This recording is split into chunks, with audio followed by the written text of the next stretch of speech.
আসসালামু আলাইকুম। কেমন আছেন সবাই? যে যেখান থেকে দেখছেন, আশা করি আল্লাহর রহমতে সবাই ভালো আছেন। আমরাও আলহামদুলিল্লাহ ভালো আছি। আজ আপনাদের সাথে একটা স্পেশাল মশলায় মুরগির মাংস রান্না করা শেয়ার করব। তো প্রথমেই হচ্ছে আমি যে মশলাটা দিয়ে মুরগির মাংস রান্না করব, ওই মশলাটা রেডি করে নিব। এই তো পাতিলের মধ্যে একটু তেল গরম করে নিয়ে দিয়ে দিচ্ছি একটু পরিমাণে পেঁয়াজ কুচি আর হচ্ছে রসুন কুচি। চাইলে একটু গোটা জিরাও দেওয়া যায়, তবে আমি আজ আর জিরা গোটাটা দিচ্ছি না। আমি শুধু পেঁয়াজ আর রসুনটা দিয়ে ভেজে তারপর হচ্ছে তুলে নিব। আর এই মশলাটাই হচ্ছে আমি রান্নার শেষের দিকে ব্যবহার করব। এতে কিন্তু মাংসের টেস্টটা অনেকটাই পরিবর্তন হয়ে যায় আর কি। তো প্রথমেই তো মশলাগুলি ভেজে নিলাম আর এখন হচ্ছে একটু তুলে নিব অনেকটা বেরেস্তার মতো করে আর কি। একদমই কালো করা যাবে না, এতে করে কিন্তু স্বাদটাও নষ্ট হয়ে যাবে, সেই সাথে হচ্ছে তরকারি কালারটাও দেখতে ভালো লাগবে না। তো এই তো আমি হচ্ছে পেঁয়াজ আর রসুনটা ভেজে তুলে নিয়ে আরও একটু তেল দিয়ে দিলাম। আর সেই গরম তেলের মধ্যে হচ্ছে প্রথমে গরম মশলা দিয়ে দিচ্ছি, তেজপাতা, এলাচ, সেই সাথে হচ্ছে লং আর হচ্ছে দারচিনি। গরম মশলাগুলি একটু ভাজা হয়ে গেলে দিয়ে দিলাম পেঁয়াজ কুচি। তো পেঁয়াজ কুচিটা একটু ভেজে নিয়ে সেই সাথে দিয়ে দিচ্ছি লবণ, আর বাটা মশলার মধ্যে দিব আদা বাটা, রসুন বাটা। আজ আর পেঁয়াজ বাটা দিচ্ছি না, যেহেতু একটা মশলা আমি ব্লেন্ড করে দিবই। তবে সেই ক্ষেত্রে হচ্ছে রসুন বাটার পরিমাণটা একটু কম দিলাম। আদা বাটা, রসুন বাটা আর হচ্ছে একটা টমেটো দিয়ে আমি সব কিছু ভালো করে একটু কষিয়ে নিব।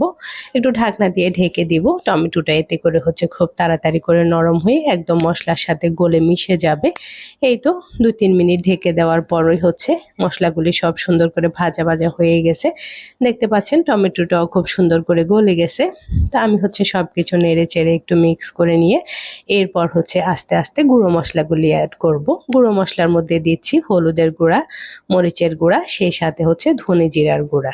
এগুলি দিয়ে তো একসাথে আবারও হচ্ছে ভালো করে একটু মিক্স করে নিব। আর একটু পরিমাণে দিয়ে দিচ্ছি গরম মশলার গুঁড়ি।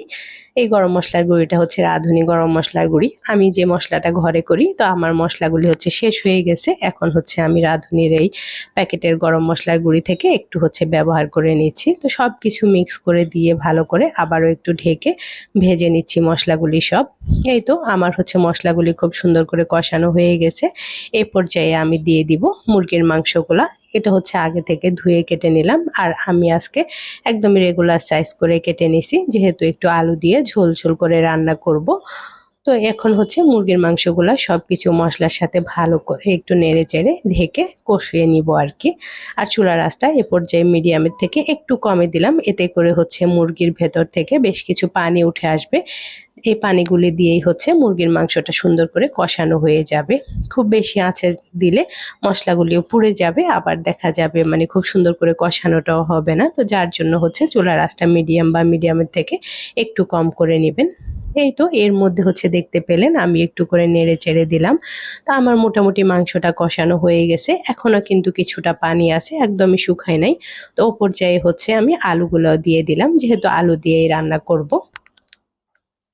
আর এই মাংসটা হচ্ছে একটু আলু দিয়ে ঝোল করে খেতেই কিন্তু বেশ ভালো লাগে। আলুটা দিয়ে সবকিছু নেড়ে চেড়ে আরও ২-৩ মিনিট একটু কষিয়ে নেব। ২-৩ মিনিট পর যখন মাংসের চারপাশে হচ্ছে তেলটা ভেসে উঠবে, ও পর্যায়ে বুঝতে হবে যে কষানোটা খুব সুন্দর করে হয়ে গেছে। তো কষানো যখন শেষ, এরপর হচ্ছে আমি সেদ্ধ হওয়ার জন্য এবং ঝোলের জন্য পরিমাণ মতো পানি দিয়ে দিব। তো প্রথমেই হচ্ছে আমি একটু গরম পানি দিয়ে দিলাম, আর সেই সাথে প্রথমেই যে পেঁয়াজ আর রসুনটা ভেজে নিলাম, ওই পেঁয়াজ রসুনটা হচ্ছে বেটে তারপরে মাংসের সাথে সুন্দর করে মিশিয়ে দিলাম। এতে করে কিন্তু সত্যি মাংসের স্বাদটা একটু পরিবর্তন হয়, খেতে খুবই ভালো লাগে। আমরা নর্মালি সবসময় যে মাংস রান্না করি তার থেকে একটু আলাদা রকমের হয় আর কি। চাইলে আপনারাও ট্রাই করে দেখতে পারেন। এরপর আমার মনে হচ্ছিল আরও একটু পানি দিতে হবে, তো আরও একটু পানি দিয়ে ঢেকে অপেক্ষা করব পুরোপুরি রান্নাটা কমপ্লিট হওয়া পর্যন্ত। মাংস, আলু সবকিছু খুব সুন্দরভাবে সেদ্ধ হয়ে ঝোলটা একটু ঘন ঘন হওয়া পর্যন্ত আর কি। এই যে বাটা মশলাটা দিলাম, এতে করে কিন্তু ঝোলটাও একটু ঘন হবে, খেতেও বেশ অনেকটাই মজা লাগবে আর কি। তো এই তো এরপর হচ্ছে আমি মাঝে মধ্যে একটু নেড়ে চেড়ে দেখে নিচ্ছি।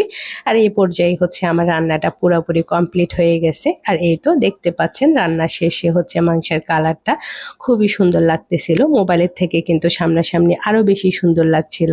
তো এই তো রান্না কমপ্লিট, আর আমিও আজ বিদায় নিয়ে নিচ্ছি। আল্লাহ হাফেজ।